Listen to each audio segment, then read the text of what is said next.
네, 안녕하세요. 네, 일단은 실전 GS A형 1회차 진행해 보도록 하겠습니다. 자, 일단, 제가 이제 본격적인 수업에 들어가기 앞서서 좀 말씀을 좀 드릴게요. 일단은, 사실 이제 특허법 고득점을 맞으려면, 이제 다른 과목도 마찬가지겠지만, 이게 주어진 사실관계가 있을 거잖아요, 문제에. 그럼 그거를 다 답안지에 녹여내려는 연습을 하셔야 돼요. 예를 들어서, 제가 지금 문제를 드렸는데 1번 같은 경우에는 문제가 굉장히 길 거예요. 그러면 그 사실관계를 사안포섭에 다 녹여내셔야 돼요. 이거 연습을 진짜 많이 하셔야 되거든요. 그래서 사안포섭 할 때 굉장히 디테일하게 해야 됩니다. 할 때 디테일하게 해야 되는데 그거를 계속 실전 GS를 거듭하면서 연습을 하시게 될 거고요. 그 다음에 제가 이거는 설명회에서 말씀을 좀 드렸는데 이게 논리적인 답안 작성도 굉장히 중요해요. 이게 무슨 말이냐면 사실 답을 맞추는 게 좀 중요하긴 하잖아요. 근데 교수님들이 채점을 할 때 원래는 채점평을 옛날에는 남겼는데 그 채점평에 뭐라고 하셨냐면 답을 맞추는 것도 중요한데 그 답까지 이르기까지 논리 과정도 굉장히 중요하다라고 하시거든요. 그 말이 뭐냐면 답은 틀려도 논리적으로 어느 정도 맞으면은 점수가 들어갔단 말이에요. 그래서 논리적인 답안을 작성하는 연습을 좀 하셔야 됩니다. 그리고 두 번째로 이제 요즘 경향을 좀 보면은 이제 특허법 문제를 이제 기출 문제를 분석을 해보면은 일단은 크게 이제 쉬운 문제와 어려운 문제가 있다 이렇게 좀 표현을 해볼게요. 쉬운 문제, 어려운 문제 이렇게 구성이 되는데 자, 쉬운 문제 같은 경우에는 뭐 탑10 판례, 최신 판례 당연히 중요한 문제, 당연히 나올 것 같은 문제들이 이제 쉬운 문제에 해당되는 거고 어려운 문제 같은 경우에는 이제 기존에는 이제 기출 문제를 풀어보신 분들은 알겠지만 약간 뭐 조치 문제라든지 사실관계를 엄청 복잡하게 주고 뭐 갑과 을의 조치를 설명하시고 이런 문제들이 많이 나왔고 그 다음에 뭐 표준 특허 아니면은 뭐 프렌드 이런 거 좀 나왔죠. 완전히 생소한 점들이 나왔었어요. 그런데 최근에는 이 어려운 문제를 어떻게 구성을 시키냐면 이제 특허보험 판례를 약간 섞어요. 특허보험 판례를 예를 들면은 이제 59회 같은 경우에는 영업양도 판례 섞었죠. 그리고 58회 같은 경우에는 그 중복 심판에 관한 최신 판례 원심법원 단계 이 법리를 섞었어요. 그러니까 요즘에는 어려운 문제 구성을 할 때 약간 특허보험 판례를 섞어냅니다. 그래서 저는 이제 이 실전 GS를 통해서 특허보험 판례도 약간씩 넣을 거예요. 왜냐면 이런 경향을 최대한 반영하기 위해서. 그러면은 당연히 여러분들이 수험생 입장에서는 내가 모르는 게 없게 하는 게 목표잖아요. 그런데 아무리 공부를 열심히 해도 시험장에 가면은 모르는 문제가 나올 수가 있어요. 그런데 이제 교수님들이 채점평에 남겨줬던 말을 보면은 자, 특허법 고득점, 이제 특허법뿐만 아니라 이제 변리사 시험에서 고득점을 막기 위해서는 모르는 문제를 어떻게 대처하는지가 가장 중요하다라고 교수님이 실제로 써 주셨거든요. 교수님들도 알아요. 이거 내면은 학생들이 모르겠구나. 이걸 아는데 이거를 어떻게 대처하는지를 교수님들이 좀 본단 말이에요. 그래서 여러분들은 아무리 좀 어려운 문제가 나오더라도 어느 정도는 쓸 수 있을 그런 논리적인 좀 그런 실력을 좀 갖춰야 됩니다. 그래서 제 실전 GS 특징 같은 경우에는 이제 사안포섭 디테일, 답안지 보시면 아시겠지만 논리적 답안 작성 이건 뭐 당연한 거고 두 개는 그 다음에 문제 구성 같은 경우에는 당연히 저희가 최신 판례 다룰 거고요. 탑10 판례 당연히 다루고 그 다음에 어려운 문제들 같은 경우에는 뭐 특허원 판례 같은 것도 섞어서 낼 예정입니다. 여기까지 마쳤고요. 그러면은 일단은 1회차 볼게요. 1회차 일단은 제가 1번부터 4번까지 쭉 설명을 드릴게요. 어떤 문제를 했는지. 1번 같은 경우에는 이제 미완성 발명, 완성 발명 판례이죠. 근데 문제 1번 같은 경우에는 사실 이게 미완성 발명에 관한 판례를 제가 낸 건데 그 판례가 어렵게 나오면 이렇게 나올 수도 있어요. 되게 복잡하게. 이거는 사실 1차 공부를 하시면은 당연히 암기를 해야 되는 문구였을 건데 이렇게 2차 시험으로 나오면은 조금 복잡해지거든요. 그 판례가. 이거는 한번 이번 기회를 통해서 잘 살펴봤으면 좋겠고요. 2번이 이제 최신 판례입니다. 이게 2022년 8월에 선고된 판례인데 이거는 뭐 당연히 A급 쟁점이고요. 그리고 결론은 되게 간단한데 이제 판례가 어떤 논리를 구성했는지만 좀 살펴보면 되는 쟁점입니다. 3번도 A급 쟁점이죠. 3번도 A급 쟁점인데 이게 PEP 청구에 관한 판례인데 이것도 당연히 A급 쟁점이고 당연히 올해 시험에 충분히 나올 만한 그런 쟁점입니다. 뭐 4번 같은 경우에는 이건 뭐 이거는 뭐 법적 조치 이런 거는 뭐 그렇게 어렵지 않은 문제인데 이번 같은 경우에도 많이 나왔던 쟁점들인데 이거는 좀 이따 살펴보도록 하고요. 1문제 1번 보도록 하겠습니다. 문제 1번 보면은 제가 그 사실관계가 쭉 나와 있잖아요. 그러면은 특허법에서 고득점을 막기 위해서는 사실관계를 최대한 녹여내는 연습을 하셔야 되는데 그러기 위해서는 문제를 읽을 그 단계에서부터 표시를 엄청 해야 돼요. 아, 이거 나중에 답안 작성할 때 사안포석으로 녹여내야겠다. 그런 식으로 그런 마음가짐을 가지고 문제를 읽으셔야 됩니다. 그러면은 보면은 갑은 명칭을 침수시 누전 방지 장치로 하는 이 사건 특허 발명의 특허권자이다. 참고 범위에는 A, B, C 및 D가 포함되어 있죠. 그런데 발명의 설명의 실시대에는 A, B, C 및 D 프라임을 포함이 되어 있어요. 이거 밑줄 딱 쳐야 되고 그 다음에 이 사건 특허 발명은 누설되는 전류를 감소시켜 감전을 방지하는 것을 기술적 과제로 하고 있고 그 명세서에는 뭐 쭉 나와 있고 효과가 어떤 경우에 잘 나타날 수 있는지 구체적으로 기재되어 있다. 이것도 다 사안포섭에 녹여내셔야 되는 문구입니다. 이런 거는 읽을 때 딱 체크를 해놔야 돼요. 왜냐면은 문제를 다 읽고 나서는 이 그 사실관계를 까먹거든요. 풀다 보면은. 그래서 이걸 표시를 해서 이거는 사안포섭으로 남겨놔야겠다. 이런 기재를 해 주시는 게 좋습니다. 한편 동정업자들은 특허심판원의 갑을 상대로 미완성 발명에 해당한다는 이유로 무효심판을 청구를 했습니다. 쭉 아래에서 이의 글은 이제 신취소를 제기를 하였고 갑은 위 신취소에서 A, B, C 및 D 더블 프라임을 포함하는 침수시 누전 방치를 검증 시료를 제출을 했어요. 위 검증 시료에 따르면 누설되는 전류가 감소되어 감전이 방지되는 것이 사실로 확인되었다. 그리고 아래 동사의 기술자가 D, D 프라임, D 더블 프라임을 서로 적절하게 변경하여 실시 가능하다는 사정이 인정된다. 이 사실관계가 굉장히 복잡한데 사실 제가 여기까지 문제를 끊을 수 있었거든요. 그런데 그 아래 뭐 특허법원은 이거 사실관계 하나 더 줬잖아요. 근데 사실 그 앞에서 끊을 수가 있는데 그러면 너무 문제가 어려워질 것 같아서 좀 아래 더 준 거거든요. 그러면은 문제 사실관계를 한번 보도록 하겠습니다. 이게 지금 어떤 상황이냐면 이게 일단은 발명의 설명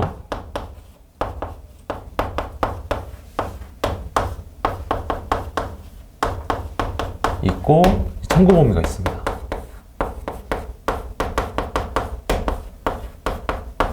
그 다음에 이제 검증 시료가 있죠. 총 3개가 나오는데 실시례가 보시면 이 참고 범위는 자 A, B, C, D라는 실시례가 기재가 되어 있어요.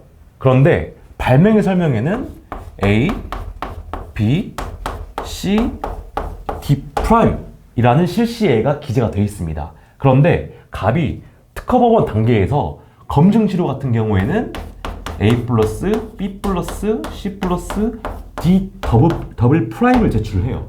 그러니까 내 발명이 완성된 거야 라고 주장을 하면서 발명의 설명에 기재되어 있는 것과는 약간 다른 걸 낸 거죠. 갑이. 이 상황에서 이 발명의 일단 기술적 효과를 먼저 판단을 해봅시다. 기술적 과제, 뭐 효과 똑같은 말인데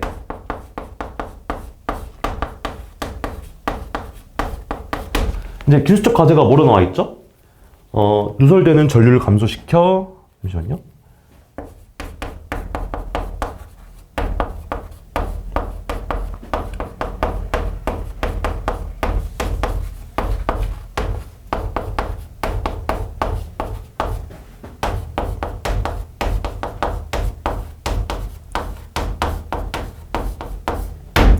이게 본 발명의 기술적 효과입니다. 그렇죠? 그런데 갑이 특허법원 단계에서 검증 시료를 제출했잖아요. D 더블 프라임을. 근데 이 실시례에 따르면은 누설되는 전류가 감소되고 감전을 방지를 시켰어요. 그런데 여기서 문제가 되는 게 뭐냐면 발명의 설명에 기재되어 있는 이 실시례나 이 실시에 따르면 누설되는 전류를 감소시키긴 했어요. 그런데 감전까지는 방지를 못한 거예요. 이게 무슨 말이냐면은 이건 약간 기술적인 내용이 좀 가미가 됐는데 이건 그냥 듣고 잊어주세요. 인간의 몸에 15mA 전류 이하로 흘러야 감전이 방지된대요. 그런데 발명의 설명이나 참고범위에 의했더니 누설되는 전류가 감소가 됐는데 15mA는 이상인 거예요. 근데 감전을 방지시키지 못한 거예요. 지금 현재 이 상황입니다. 그래서 그러면 이 발명이 과연 미완전 발명에 해당하는가가 문제가 되는 거예요. 사실관계는 이렇게 되고,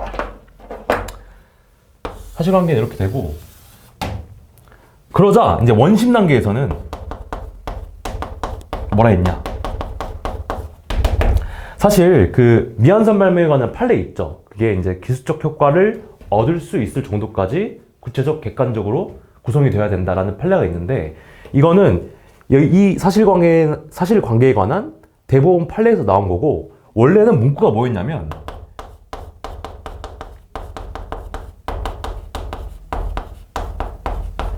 기술적 효과를 얻을 수 있을 정도까지가 원래 판례 문구였어요. 기술적 효과를 얻을 수 있을 정도까지.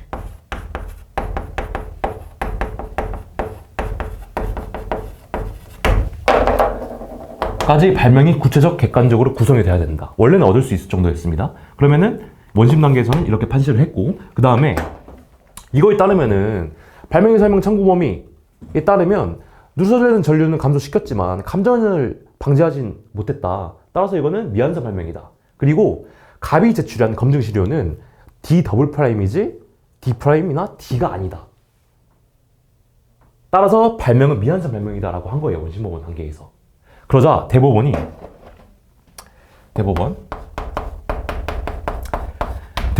판례 문구를 바꿉니다.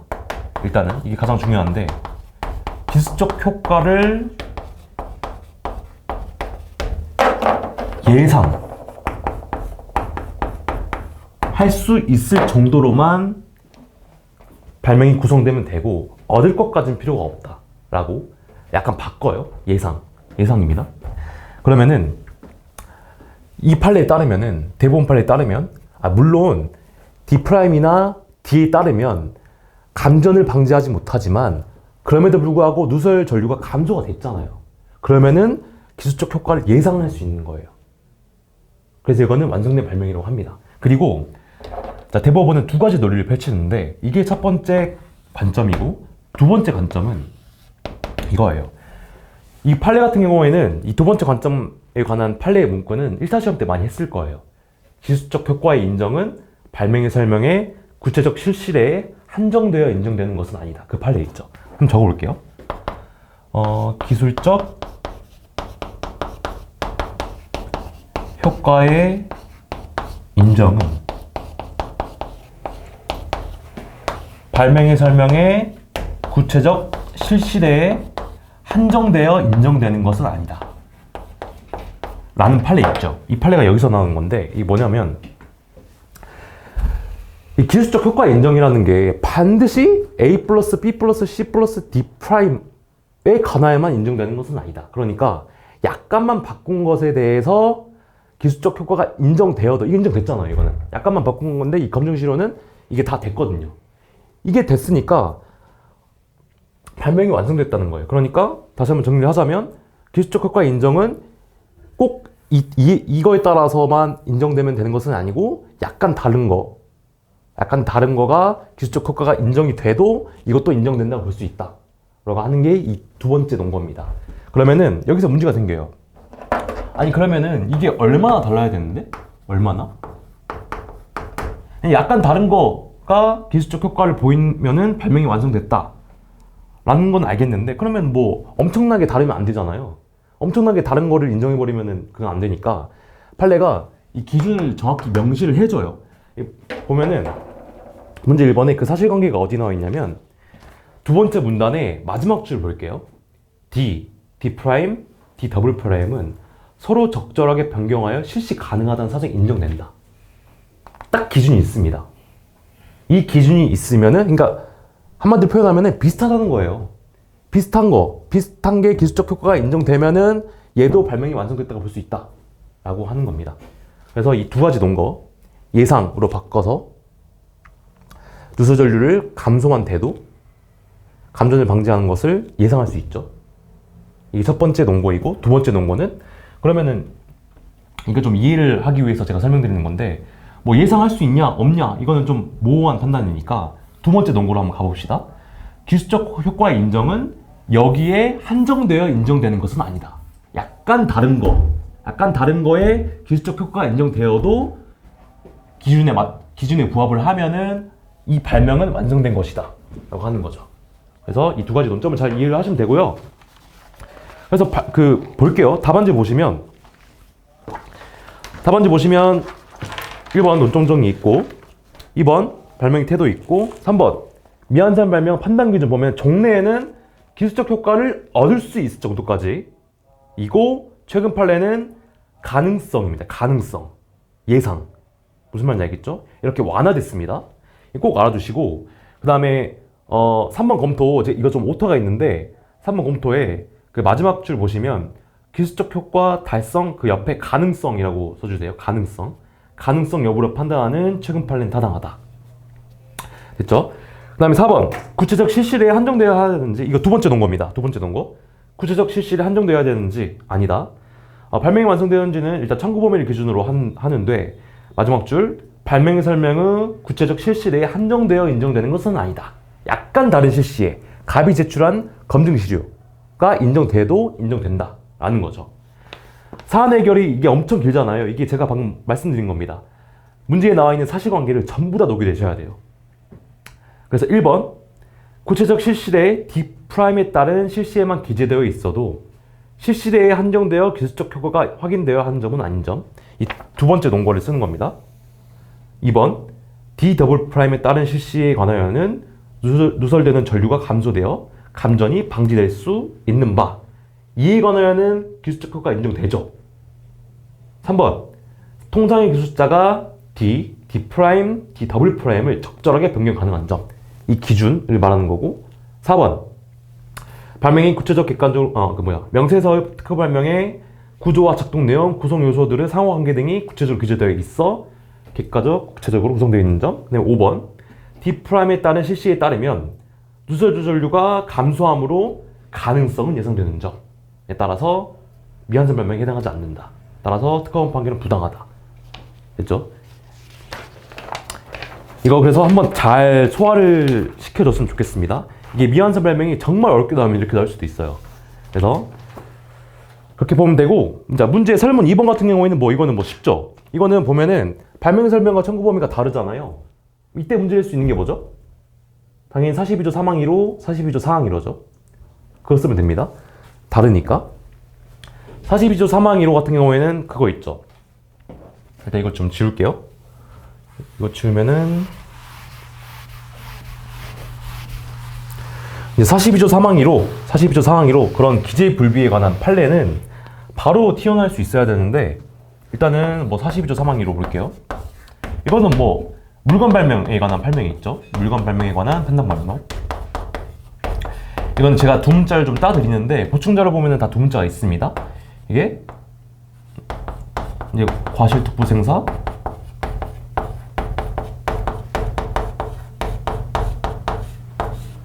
구실 증효해, 이거 있죠. 이 판례에 적어주시면 돼요.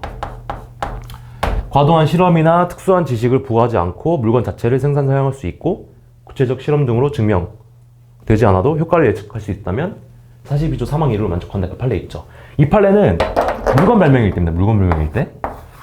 지금 물건 발명이잖아요. 그러면 이 물건 발명에 관한 판단 방법 판례를 적어주시면 됩니다. 그리고 42조 4항 1호 같은 경우에는 판례가 청구 범위에 게시되어 있는 내용을 죄송합니다. 발명의 설명에 게시되어 있는 내용을 청구 범위에 확장 또는 일반화할 수 있으면 그 판례 있죠. 그 판례 적어주시면 돼요. 그래서 사안 포섭을 하셔야 되는데, 문제에 있는 사실관계 보면은 그 D'을 서로 변경 가능하다고 했잖아요. 이 사실관계로 사안 포섭을 해주시면 됩니다. 그래서 답안지는 보시면 되고요. 그런데 답안지 보실 때 유의할 점이 42조 3항 1호, 42조 4항 1호를 기재를 하실 때 취지에 관한 판례를 좀 적어주시면 더 좋아요. 2번 의의 있고, 2번 취지에 관한 판례 있죠? 이거는 다 판례가 설치한 내용인데 이것도 따로 목차를 빼서 적어주시는 것이 좋습니다. 42조 4항 1호도 마찬가지입니다. 각각 보시면 되고, 이건 어려운 거 아니니까. 그 다음에 설문 3번 볼게요. 사항과 별개로 미완산 발명이 신규성 또는 진보성 판단의 선행 기술이 될 수 있는지 논하시오. 이건 1차 때 많이 했죠. 그러면 이제 미완산 발명에 관한 쟁점들을 한번 쭉 볼게요. 미완산 발명.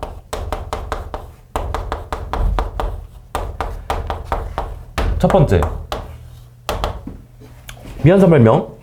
그 있죠. 미완산 발명이라고 하더라도 아니면은 뭐 표현이 불충분해서 자료가 부족한 거라도 통상의 기술자가 이해할 수 있으면 신규성, 진보성, 선행 기술로 삼을 수 있다. 그 판례 있죠. 그 판례 첫 번째, 미완산 발명이라고 하더라도 통상의 기술자가 이해할 수 있으면 신규성 또는 진보성의 기초자료가 될 수 있다 라는 판례가 있고, 두 번째는 미완산 발명 같은 경우에는 미완산 발명을 추론을 하면은 선원지위, 확선지위가 없습니다. 안 나옵니다. 이것도 판례 내용이고, 세 번째, 마지막으로 만약에 추론을 했는데 거절 이유가 미완산 발명이 나왔어요. 그런데 완성된 발명으로 보정을 했다고 합시다. 그러면 그거는 신규상 추가입니다. 보정을 못 해요. 그러면은 거절 이유가 미완산 발명일 때 어떻게 해야 되냐 하면은 그냥 재추론해야 돼요. 이거 세 가지 쟁점. 그래서 보정하면은 신규상 추가입니다. 이건 판례는 아니고 통설인데 이렇게 알아두시면 되고, 그래서 문제 1번은 여기서 마무리하도록 하겠습니다. 됐죠? 그러면은 보충자료 한번 볼게요. 보충자료. 보충자료 보시면 제가 이제 매 회차마다 이렇게 보충자료를 좀 드릴 거예요. 그날 쟁점이 됐던 판례들 쭉 볼 건데, 그래서 같이 좀 보시면 되고, 쭉 설명을 좀 드리면 1번 발명의 설명성, 완성된 발명, 종전 판례. 방금 제가 설명드렸듯이 얻을 수 있을 정도에서 최근 판례가 이제 예상할 수 있을 정도로 바뀌었다라고 했는데, 제가 이게 글자를 크게 써놨잖아요. 2번 최근 판례 보면은 목수료 달가 이런 게 다 두 문자거든요.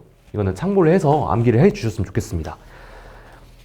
그래서 뒤에 사실관계가 쭉 나와 있는데, 이 판례 지금 문제 1번에 기반되는 사실관계를 제가 아래 다 적어놨어요. 판례 원문을. 이거는 그냥 집에서 한번 쭉 읽어보시면 됩니다. 이건 한번 쭉 읽어보시면 되고, 됐죠? 문제 1번은 여기서 마무리하도록 하겠습니다. 미완성 발명에 관한 판례, A급 쟁점은 아니지만 충분히 나올 수 있는 쟁점입니다. 그리고 어렵게 나오면은 이렇게까지 나올 수도 있다. 그렇게 알아두시면 됩니다.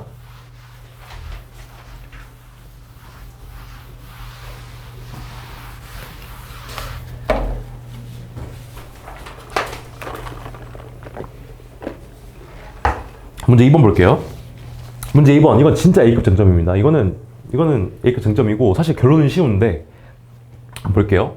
갑은 시퀀스 제어 회로에서 뭐 관한 발명 논문이 공개되었고 14년 8월에 그 다음에 X 발명과 Y 발명을 발명의 설명에 기재하고 Y는 청구범위에 기재했습니다.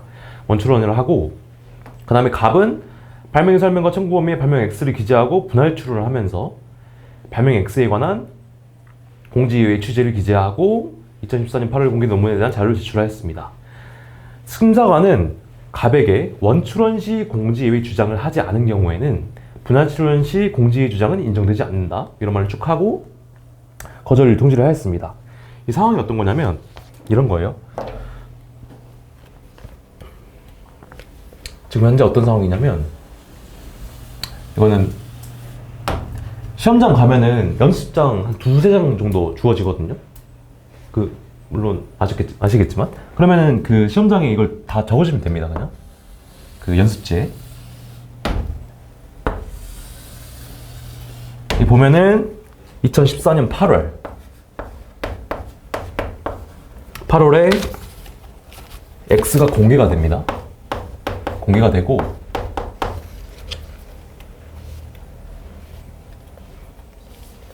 갑이 있고, 갑이 2014년 12월 23일에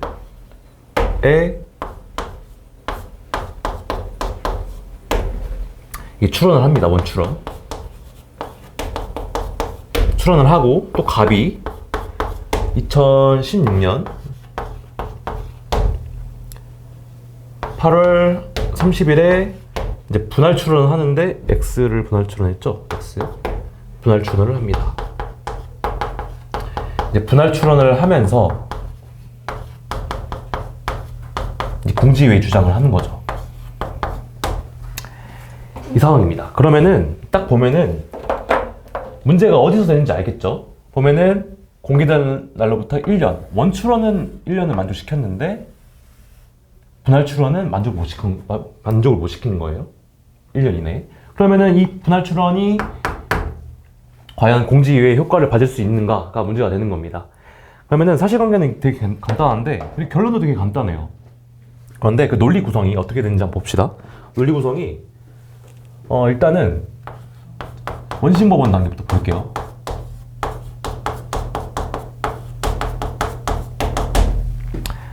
원심법원은 이러한 상황에서 일단은 결론부터 보면은 원심법원은 원출원 시 공지예외 주장 절차를 밟아야 분할 출원에서 승계할 수 있다고 합니다. 저거 보면은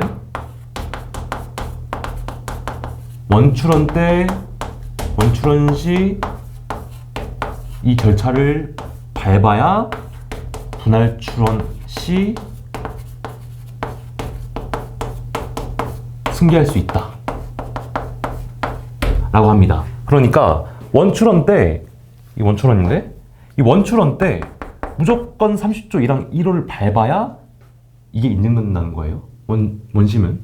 그 논리 구정을, 그 논리를 어떻게 설명을 하냐면, 첫 번째로 일단은 여기서 가장 중요한 게 현재 문제가 되는 게 52조 2항이 문제가 되는 거예요. 52조 2항 본문 같은 경우에는 분할 출원, 그 출원일 소급표 있죠. 그 다음에 단서 같은 경우에는 예외. 그쵸. 취지기재나 증명서류는 분할 출원일을 기준으로 한다. 그건데 얘는 이 원심법원은 단서를 어떻게 해석을 하냐면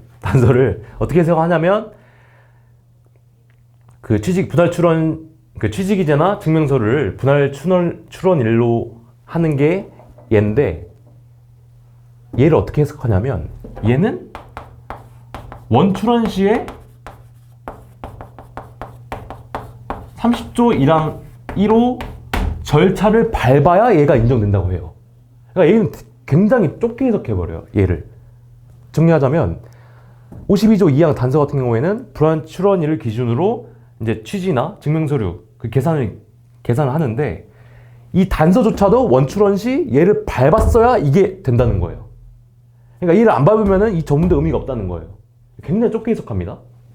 그리고 두 번째 논거, 이게 좀 중요한데 이 판례 있죠. 이러한 판례를 들면서 반박을 하는데 원심이 뭐라고 하냐면 출원 시 30조 1항 1호 절차를 밟지 않으면 보정 절차로 공지예외 주장 효과를 인정받을 수 없다는 판례가 있거든요. 출원 시 절차를 밟지 않으면 보정 절차로 나중에 공지예외 효과를 받을 수 없다는 판례가 있어요. 보정 절차로는 공지예외 주장 절차를 밟을 수 없다는 거예요. 그럼 밟을 수 없는데 만약에 이 상황처럼 분할 출원을 함으로써 30조 1항 1호를 된다고 해버리면은 이 판례가 무슨 의미가 있겠냐, 형해화시킬 우려가 있다라는 거예요. 굉장히 논리적이죠. 약간 논리적으로 보이는데, 그래서 판례는 안 된다고 하는데 원심법원 단계에서는, 그러자 대법원이 뭐라고 하냐면, 대법원 쓸 때가 이거 좀 지울까요? 아니면 여기서 하겠습니다. 대법원은 뭐라고 하냐면, 대법원은 일단 첫 번째로 이 52조 2항 있죠. 얘를 원심과는 다르게 그냥 그 자체로 해석을 해요. 아니 52조 2항 단서 봐라. 얘는 분할 출원을 하면은 분할 출원일 기준으로 취지기재, 증명서류 제출을 판단한다. 그것만 적혀있지. 왜 이걸 넣냐 이 말이죠. 원출원 시 30조 1항 1호를 밟아야 이게 된다. 이 말이 없잖아요, 조문에. 그래서 대법원은 이거를 그대로 해석을 해요. 왜 이 조건을 넣느냐? 이 조건 없어도 된다. 라고 해요. 그러니까 이게 무슨 말이냐면은 크게 보면은 이게 있어요. 그러니까 30조 같은 경우에는 조건이 두 가지가 있어요. 조건이. 다 지울게요, 그냥. 조건이 두 가지가 있는데, 첫 번째로 날짜가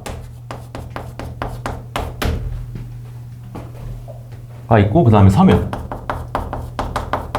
이게 그거 공지된 날로부터 12개월 만족시켜야 되죠. 그 다음에 서면 같은 경우에는 취직이제, 그 다음에 증명서류 30일. 크게 두 가지 조건이 있어요. 30조 1항 1호를 만족시키기 위해서는. 그런데 52조 2항 단서 같은 경우에는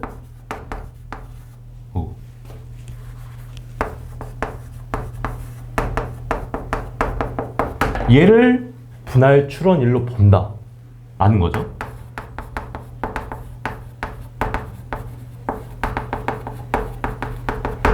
그런데 얘에 대해서는 이제 52조가 말을 안 해줘요. 그러면은 얘는 52조 2항 단서가 아니고 본문으로 가야겠죠. 그러니까 원 출원일을 기준으로 공지된 날로부터 12개월 이내인지를 따진다는 거예요, 대법원은. 왜냐면은 2항 단서가 얘만 분할 출원일로 본다고 했으니까 이 조건에 관해서는 본문으로 봐야 된다, 이 말이죠. 그러니까 판례는 조문 그대로를 해석을 해요. 원심법원 단계에서는 원출원 시 30조 1항 1호를 밟아야 된다, 그런 조건을 부과하는데 대법원은 그냥 문헌 그대로 해석을 합니다.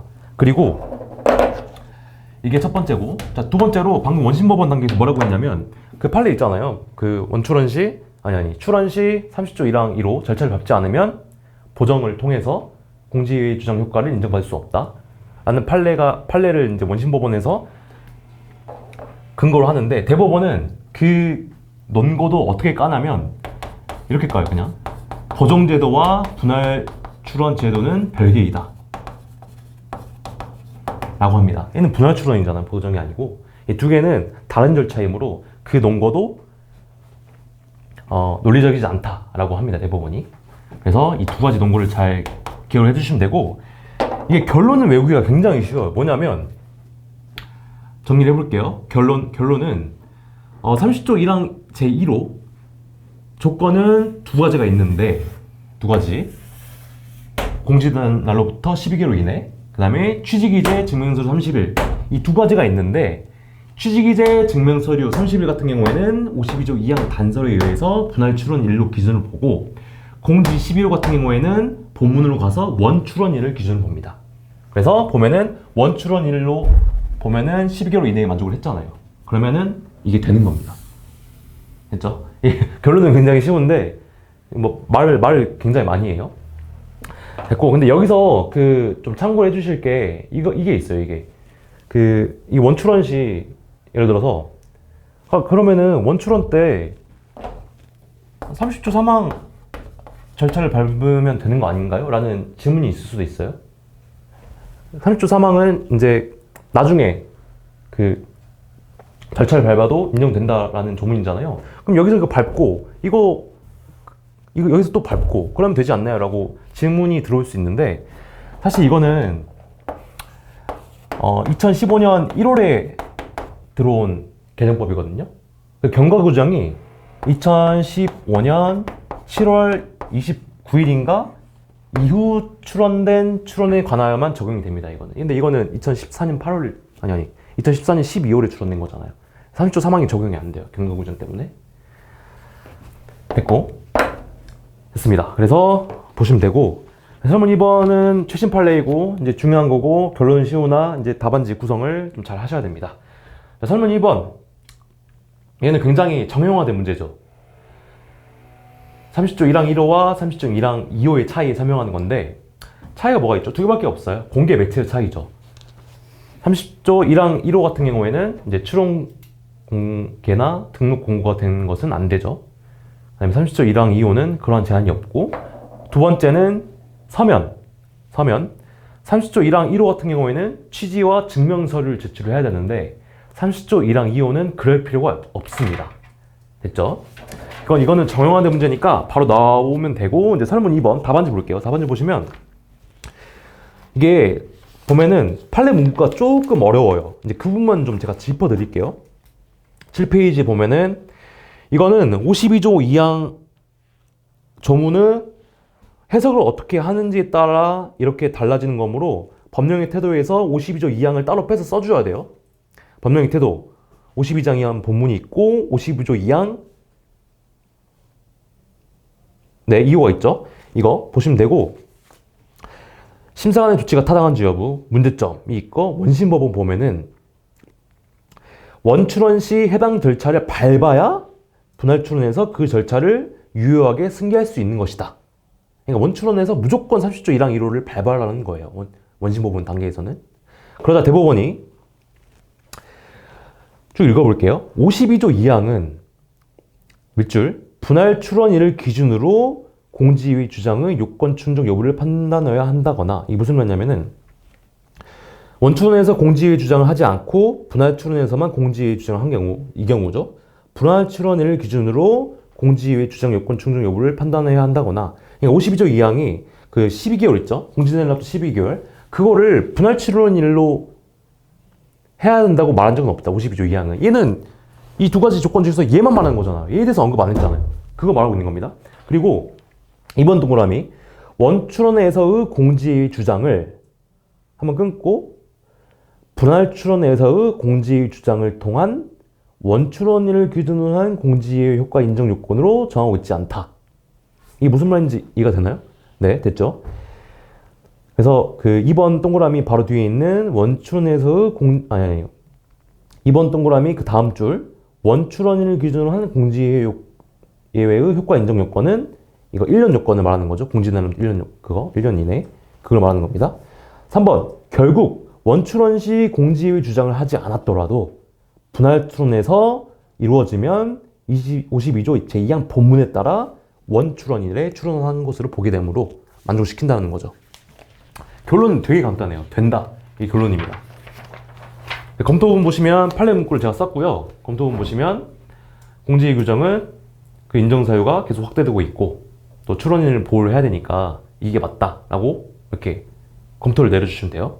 결론 내려주시면 되고 됐죠? 그래서 보충자료 보시면 공지의 주장 최신 판례 있는데 이거는 뭐 쭉 보시면 되고 이제 선고된 지 얼마 안 됐죠? 이거 엄청 A급 쟁점입니다. 그래서 밑줄 그은 거 위주로 보시면 돼요. 그래서 판단 보시면 원출원 시 공지의 주장을 하지 않은 경우 분할 출원 시 공지의 주장을 하여 원출원일을 기준으로 한 공지의 효과를 인정받을 수 있는지 여부가 문제가 됐는데 그 밑줄 그어진 거 위주로 보시면 됩니다.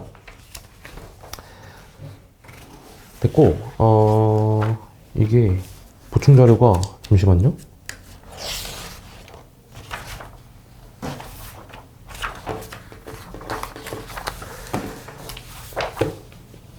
네, 됐고 그래서 문제 2번은 A급 쟁점이니까 잘 알아두시면 좋겠습니다. 문제 3번으로 넘어가겠습니다. 문제 3번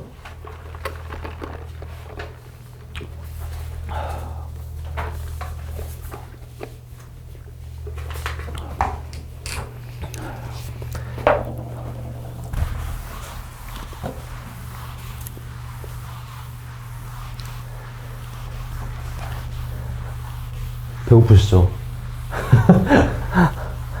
좀만 참으시기 바랍니다. 네. 문제 3번 갈게요. 문제 3번. 이건 뭐 PEP 청구항이죠. PEP 청구항인데, 뭐 이거는 당연히 중요한 판례이기도 하고, 사실관계, 사안포섭에 관해서 최신 판례가 나와가지고, 이 화합물 폴라프레징크, 이거, 뭐 직점 타정법, 그 다음에 습식법 이거 판례 보신 적 있으시죠? 아 없으세요? 그럼 이번 기회를 통해서 이 사안포섭도 좀 봤으면 좋겠습니다. 이건 진짜 A급 판례거든요. 보시면 일단은 PVP 청구항에 대해서 쭉 살펴볼게요. PVP 청구항. 이제 PVP 청구항이 두 가지로 나뉘어요. 이걸 뭐 답안지에 무조건 녹여내야 되는 건 아닌데 이게 어떻게 나뉘냐면은 깜짝이야. 잠시만요. 이게 어떻게 나뉘어지냐면 첫 번째로 PVP 청구항은 진정 PVP 청구항이 있고 부진정 PVP 청구항은 아닙니다.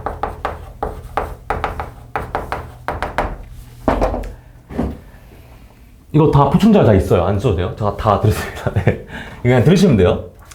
진정 PEP 청구항이 뭐냐면 보통 근데 물건 발명을 특정을 할 때 보통 구조나 아니면 특성 등으로 물건을 특정을 해요. 보통 특정을 하는데 진정 PEP 청구항이 뭐냐면 구조나 특성 등으로 물건을 특정을 못해요. 이거는 그러니까 구조나 특성 등으로는 물건을 설명이 안 돼요. 반드시 제조 방법에 의해서만 물건을 특정할 수밖에 없는 거예요. 그런 경우가 있거든요. 그때를 진정 PEP 청구항이라고 합니다.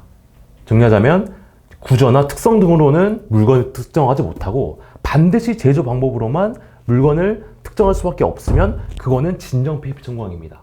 그러면은 부진정 PEP 청구항은 뭐냐면 얘는 그냥 일반적인 구조나 특성 등으로 물건을 특정을 할 수가 있어요.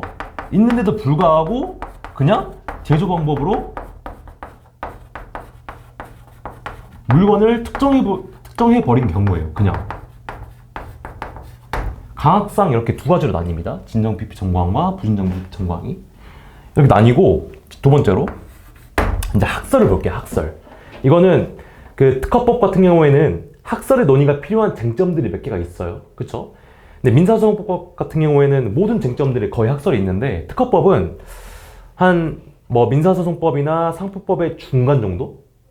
그러니까 필요한 쟁점들이 있어요. 가장 대표적인 예가 이 PEP 청구항입니다. 얘는 학설의 기재를 반드시 해줘야 되고 학설을 좀 잘 이해를 하셔야 돼요. 학설 봅시다.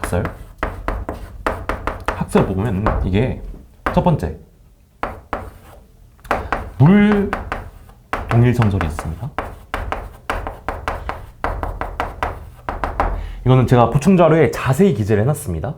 그래서 지금 듣고 이해를 하시면 되는데 물 동일성설은 뭐냐면 얘는 이 PEP 청구항, 제조 방법이 기재된 물건 발명 이 청구항을 해석을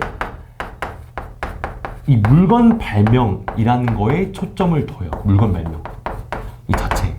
그러면은 이게 이 학설에 따를 때 청구범위 해석 결과가 어떻게 되는지도 알아야 됩니다. 그러니까 이 물 동일성설을 따르면 만약에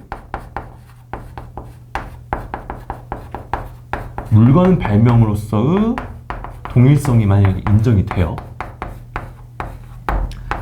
인정이 되면은 제조 방법이 달라도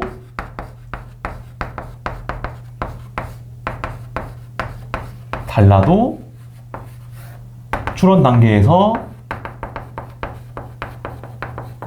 동일하게 보고 권리범위 단계에서도 권리범위에 속한다고 판단합니다. 그러니까 물 동일성설은 물건 발명 자체에 초점을 맞추기 때문에 물건만 동일하면은 뭐 제조 방법이 어떻든 동일하다는 거예요. 그러니까 이제 그 PEP 청구항이 뭐 A라는 제조 방법이 기재된 물건 X 아니면은 뭐 B라는 제조 방법에 의해 제조된 물건 X가 있는데 물건 자체가 같으면 제조 방법이 달라도 상관이 없다는 거예요. 물건 발명의 동일성. 됐죠? 그 다음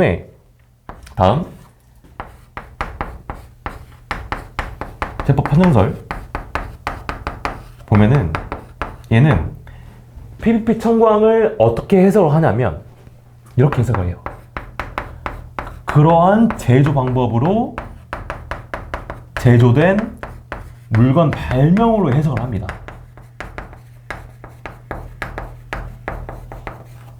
그러니까 예를 들어서 X라는 제조 방법에 의해서 제조된 A라는 물건 발명 이 청구 범위에 기재되어 있다고 할게요. 그러면은 얘는 반드시 X 제조 방법으로 제조된 A 물건이라고 해석을 해요.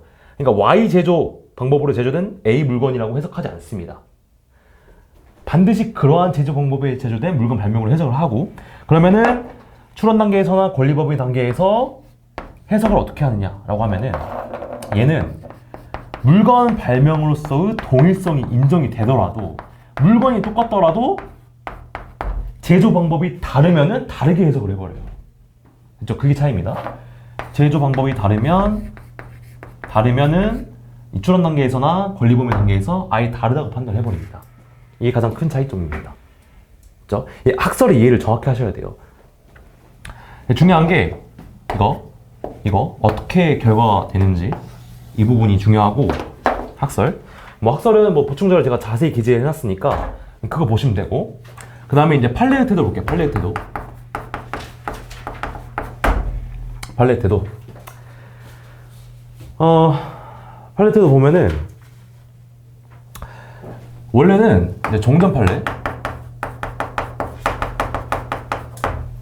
판례는 두 가지로 나눴습니다. 방금 제가 설명드렸던 거 있죠. 진정 PBP 청구항일 때랑 부진정 PBP 청구항일 때를 나눠서 설명을 해요. 이게 무슨 말이냐면 답안지 바로 볼게요. 답안지 보시면 답안지에 10페이지 볼게요. 10페이지 보면은 등록요건 판단 시 청구범위 해석해서 2번 종래 판례 있죠. 자, 그 부분 보시면 제법에 의해서만 물건을 특정할 수밖에 없는 특당의 사정이 없는 한 이게 뭐죠? 이게 진정 PBP, 부진정 PBP 나눈 거죠. 이거예요. 그래서 종전 판례는 진정 PBP 청구항은 제법 판정설로 판단을 했고 그 다음에 부진정 PBP 청구항 같은 경우에는 물동일성설로 사안을 아예 나눠버렸습니다. 종전 판례는. 자, 그러자 대법원이 전화비트 판례죠. 전화비트 판례에서 이렇게 사안을 나누지 말고 그냥 물동일성설로 보자 라고 판례를 바꿔버립니다. 그렇죠? 그래서 현재 전화비치 대법원 판례의 입장은 물동일성설이다 라는 거를 알아두시면 되고 이게 교수님은 그 현재 전화비치 판례 있잖아요. 이거를 제법 판정설로 해석하는 교수님도 있어요. 일부 교수님이. 근데 대부분의 교수님이 전화비치 판례는 물동일성설로 본다는 입장입니다. 됐죠? 됐고 그러면은 이거는 답안지 바로 볼게요. 보는데 이거는 PBP 청구항이 나오면 답안지 쓰는 건 굉장히 간단해요. 정형화 돼 있어요. 학설 쓰고 그 10페이지 보시면 학설, 물동일성설, 제법판정설이 있고 종래 판례에는 사안을 나눴죠. 특단의 사정이 없냐 있냐. 특단의 사정이 없나 있냐로 나눴습니다. 10페이지. 없냐 있냐로 나눴고 이게 이제 진정 PBP냐 부진정 PBP냐로 나눈 거죠. 그 다음에 전화비치 판례 제조방법의 기재를 포함하여 청구범위의 모든 기재에 의하여 특정되는 구조나 성질 등을 가지는 물건 물동일성설로 판단을 했고 그 다음에 검토 부분 볼게요. 11페이지 보시면 그 검토 있죠. 검토 이 부분을 꼭 써주셔야 돼요. 검토 부분 PBP 청구할 때는 검토 부분 보시면 2조 3호 이걸 꼭 적어주셔야 돼요. 이게 교수님 모의고사에서 PBP 청구한 문제를 낼 때 교수님들이 강조를 하시는 부분이거든요. 이게 다 판례의 문구예요. 제가 더블 따옴표 친 거는 다 판례의 태도인데 보시면 제2조 3호는 발명을 물건 발명, 방법 발명, 제법 발명으로 나누는데 PBP 청구항은 물건의 발명으로 해석이 되죠. 이 세 가지 유형 중에서 따라서 나머지 제조 방법은 물건의 구조나 성질 등을 특정하는 하나의 수단으로서 의미를 가질 뿐이다. 이거를 꼭 적어주셔야 돼요. PBP 청구할 때. 사안 해결 보시면 자, 사안 해결 단계에서는 제가 항상 강조하는데 사실관계를 전부 다 녹여내셔야 돼요. 사실관계 있죠. 그 직접 타접범과 수식범 중 어느 재정법에 따라 정제를 제조하는지에 따라서 내부 구조 함량, 균일성, 압축성 등이 상이하다. 이걸 다 녹여내시면 돼요. 그래서 사안 해결 보시면 답안지 가비트 컵 발명은 전체적으로는 그리고 제가 그 논리적인 답안을 계속 강조를 하잖아요. 그럼 사안 해결을 할 때도 지금 청구 범위가 PBP 청구항에 해당한다부터 시작하는 거예요.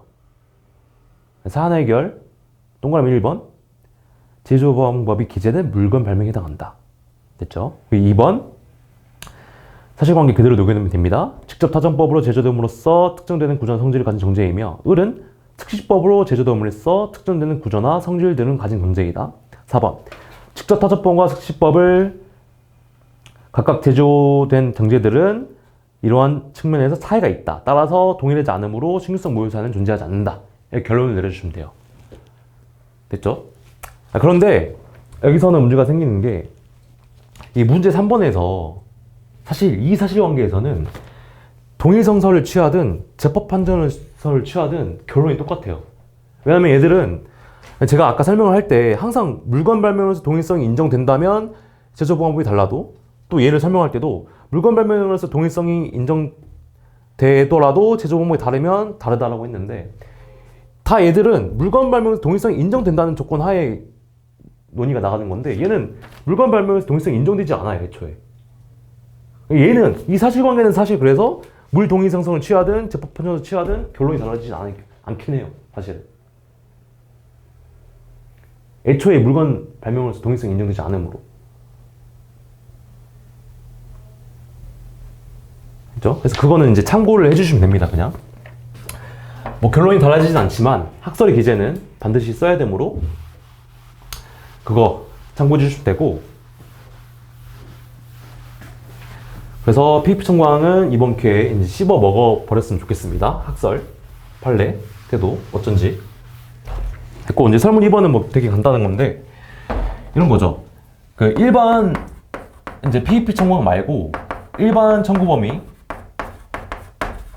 해석 방법에 대해서 볼게요. 얘는 뭐, 출원 단계에서, 관리 단계에서 조금 다른데, 일단은 뭐 출원 단계에서는 발명 설명 참작하죠. 그러나 얘는 제한 해석이 될까요? 안 될까요? 안 됩니다. 근데 권리 범위 단계에서는 제한 해석 되죠. 특별한 사정이 있는 경우에는 제한 해석이 되는데 이게 뭐 PEP 청구항도 마찬가지라는 거예요. PEP 청구항도 출원 단계에서는 당연히 제한 해석이 되지 않는데 권리 범위 단계에서는 제한 해석이 됩니다. 이 두 개를 그냥 일치시켰다 라는 판례로 이해를 해주시면 돼요. 그래서 바로 답안지 보시면 설문 2번 최근 대부분 판례 보시면 이제 제조 방법을 기재를 포함하여 청구 범위 모든 기재에 의하여 특정되는 구조나 성질들은 가지는 물건을 파악해야 된다. 그러니까 물 동일성설 똑같이 출원 단계에서나 뭐 취한다는 거고, 자 권리 범위 단계에서도 원칙적으로 물 동일성설인데 다만 권리 범위 실체가 권리 범위가 발명의 실체에 비추어 지나치게 넓다는 등 명백히 불합리한 사정이 있는 경우에는 권리 범위를 제한 해석할 수 있다라는 겁니다. 이게 딴 데에서 나온 게 아니고 일반 청구 범위 해석도 권리 범위 이 두 개를 그냥 일치시켰다라는 걸로 이해를 해주시면 돼요. 이것도 보충자료 다 나와 있습니다. 보충자료 보시면 그 박스 천원도 있잖아요. 박스 천원대 보시면 그 5번 보시면 5번에 보시면 2013 후 1716 이해 포인트가 있는데 쭉 읽어보시면 돼요. 제가 설명했던 그대로입니다. 쭉 읽어보시면 되고 됐습니다. 됐고 이제 설문 3번 볼게요. 네, 필기해 주시면 되고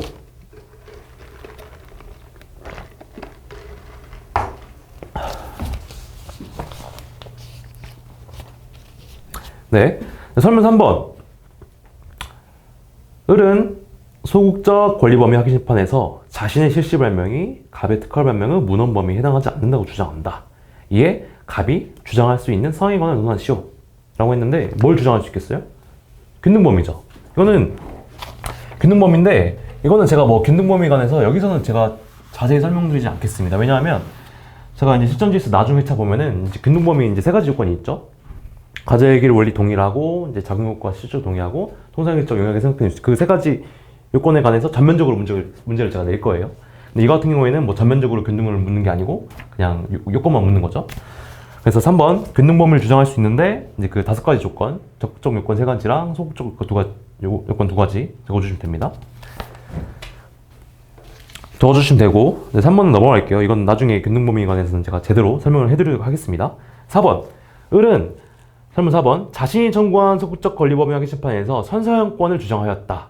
을의 이러한 주장에 대해서 심판부는 어떠한 판단을 내려야 하는지. 이거는 뭐 있죠. 이게 쟁점이 이제 권리범위하기 심판에서 심리할 수 없는 것. 심판에서 심리할 수 없는 것. 세 가지가 있죠. 첫 번째, 권리소진. 권리소진의 항변은 심리할 수 없고요. 두 번째, 진보성. 그쵸? 진보성, 뭐 무효사유의 항변이라고도 하기도 하고, 뭐 권리부정의 항변이라고 하기도 하는데 그 이름은 중요한 게 아니고 아무튼 진보성 무효사유. 세 번째, 그 다음에 여기서 나온 거, 선사용권.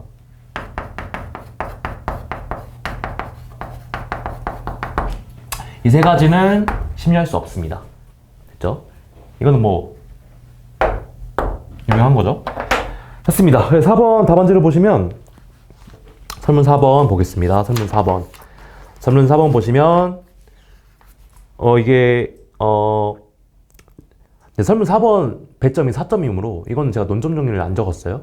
그래서 뭐 설문 그 배점이 작으면은 논점 정리는 생각해도 됩니다. 4점짜리는. 그래서 바로 1번 판례.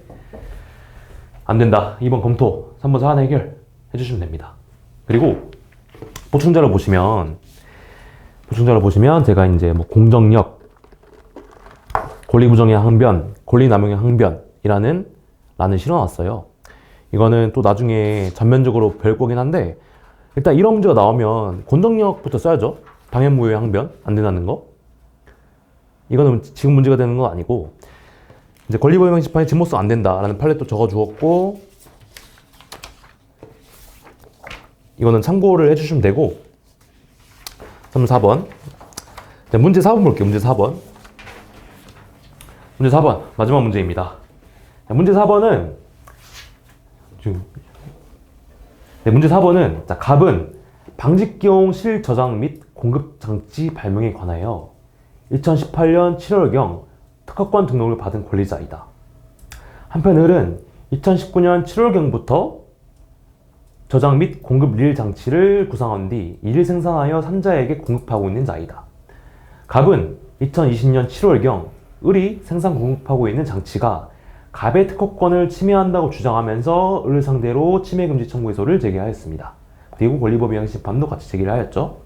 이에 대해서 을은 선행기술을 조사해 보니까 갑 특허 별명이 무효사유가 있는 것 같은데? 라고 생각을 하고 설문 1번 을이 특허 심판에 취할 수 있는 법적 조치 및 근거를 논하시오.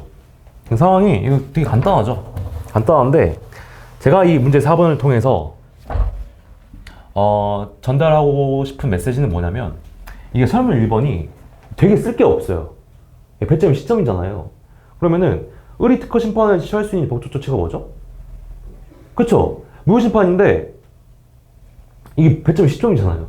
그쵸? 그러면은 이게 배점에 맞춰서 답안지를 쓰는 연습을 하셔야 되는데 일단은 첫 번째로 배점이 작은데 막 판례 다 집어넣고 엄청 분량을 늘리면 안 돼요. 그리고 두 번째로 쓸 게 없는데 배점이 큰 것들이 있죠. 그거는 내가 배점을 꾹꾹 채우려고 노력을 해야 돼요. 그러면은 이거는 무효심판이 쟁점이긴 한데 쓸 게 없잖아요. 그러면은 이해관계인 판례를 쓰면 됩니다. 청구인 적격. 그 쓰고 두 번째로 시점이니까 그 목차가 최소한 2개가 나와야 되는데 첫 번째는 이제 청구인 적격으로 쓰면 되는데 두 번째는 그쵸, 진보성 판단 방법을 쓰면 돼요. 왜냐면은 위에 보시면 마지막 줄 볼게요. 갑의 특허 발명은 각 선행기술의 조합으로 라고 나와 있잖아요. 그래서 여러분들이 문제를 푸실 때 사실관계가 별로 안 나와 있는데? 아니면은 배점이 왜 이렇게 크지? 라는 생각이 드시면은 사실관계를 다시 한번 천천히 읽어보시면 돼요. 그렇죠? 그 메시지를 전달해 드리고 싶었고 그래서 지금 현재 이제 갑이 을에게 침해금지 청구 그 다음에 권악을 건 상태에서 그러면 을이 갑에게 이제 무효심판을 청구할 수 있다 라는 거고 그러면은 이렇게 배점이 높은데 쓸 게 없으면은 이제 청구인 적격을 쓰면 됩니다. 청구인 적격. 법률상 불이익을 받을 염려 그거 판례 쓰면 되고 진보성 결합 판례 쓰면 됩니다. 됐죠? 그러면은 배점 시점을 취할 수가 있습니다. 그리고 설문 2번 을은 갑이 특허 심판원에 청구한 권리범위하기 심판에서 갑의 특허 발명은 진보성이 부정되어 확인된 발명은 특허권의 권리범위에 속하지 아니한다고 주장하는 경우 심판부는 어떠한 조치를 취해야 되는지 신규성이 부정되는 경우와 구분하여 논하시오. 이거 있죠. 이거는 뭐 1차 때부터 많이 한 건데, 권학에서는 신규성 무효사유는 신유할 수 있을까요? 없을까요? 있습니다. 있는데 진보성은 안 됩니다. 진보성은 안 됩니다. 안 되고, 이거를 뭐 결론은 당연히 아시겠지만 판례를 좀 잘 적으셔야 되고, 이제 검토를 쓰실 때 이 판례에 동의하는 방안이 있고 판례에 반대하는 방안이 있어요. 그럼 그 두 가지를 제가 다 알려드릴게요. 답안지를 보시면 문제 4번에 설문 2번 볼게요. 설문 2번 보시면 설문 2번 보시면 일단은 뭐 이거는 공덕력 항상 써 주셔야 되고, 3번 신규성이 부정되는 경우, 그 다음에 진보성이 부정되는 경우가 있는데, 이제 진보성이 부정되는 경우 판례 볼게요. 이거 전원합체 판례인데 그 전 판례에서는 진보성 부정되는 경우 판단했습니다. 판단했는데 이제 전원합체 판례에서 두 가지 논거를 들면서 이제 진보성 무효 사유는 신뢰할 수 없다 라고 합니다. 그 두 가지 논거를 볼게요. 첫 번째, 권리범위 확인 심판에서 진보성 여부까지 판단하는 것은 권리범위 확인 심판 제도의 목적을 벗어나고 제도의 본질에 맞지 않으며, 이가 첫 번째 논거입니다. 두 번째 논거, 무심판의 기능을 상당 부분 약화시킬 수 있다가 두 번째 논거입니다. 그러면은 이러한 논거에 검토 부분에서 동의하는 방안이 있고 반대하는 방안이 있는데, 저는 반대하는 방안을 일단 적어봤어요. 검토 부분 보시면 신규성과 진보성은 무효사유라는 점에서 다르지 않잖아요. 똑같잖아요. 근데 신규성은 되고 진보성 안 된다가 되게 논리적이지 않다 라는 방법이 있고, 만약에 내가 반대하면은 약간 점수에서 깎일 것 같은데? 나 판례 동의하고 싶은데? 라고 할 때는 뭐라고 적으시면 되냐면, 근데 진보성 판단 같은 경우에는 신규성과 달리 이제 고도의 주관적 판단이 들어갑니다. 고도의 주관적 판단이 들어가므로 이거는 권리범위 심판에서는 그거를 신뢰할 수 없다. 무효심판에서만 신뢰할 수 있다 라고 적어주시면 돼요. 그거는. 그래서 이거는 여러분들 선택입니다. 뭐가 뭐 점수가 더 배점이 되고 뭐 깎이고 이런 건 없고, 그냥 논리적으로만 잘 서술을 해주시면 됩니다. 됐죠? 그래서 제가 방금 보충자료 보시면 그 공정력, 무효사유 항변 그 다 적어놨어요. 그래서 이거 쭉 보시면 되고, 실전 GS 1회차는 이제 여기서 마무리 짓도록 하고, 일단은 제일 중요한 게 문제 1번도 충분히 나올 수 있는 쟁점이고, 문제 2번, 3번 같은 경우에는 진짜 A급 쟁점입니다. 그래서 잘 집에 가셔서 다시 한번 문제 풀어보시고 소화를 시켰으면 좋겠고요. 그 다음에 보충 자료도 잘 보시고, 제가 PEP 청구항에 관해서 쭉 다 적어놨고, 최신 판례 같은 경우에는 그냥 다 적어놨어요. 왜냐면 최신 판례는 워낙 중요하기 때문에 사실관계까지 조금 파악할 필요가 있거든요. 그래서 집에서 천천히 읽어보시면 되고, 그 다음에 밑줄 근거로 밑줄 쳐져 있는 거 위주로 암기를 하시면 되겠습니다. 그러면 1회차 여기서 마무리 짓도록 하겠습니다. 네, 감사합니다. 네.